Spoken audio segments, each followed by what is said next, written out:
Hello and welcome. My name is Suzana. I'm a 3D artist and your guide through beautiful worlds of 3D design and animation in Blender.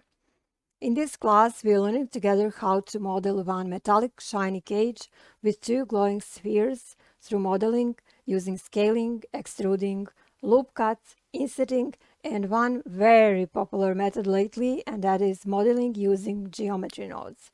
Then we will animate those spheres and create seamless looping animation and learn how to set that for rendering.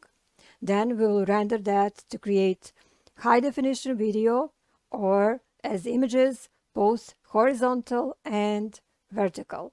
For this class, you don't need previous experience in Blender or any other 3D software.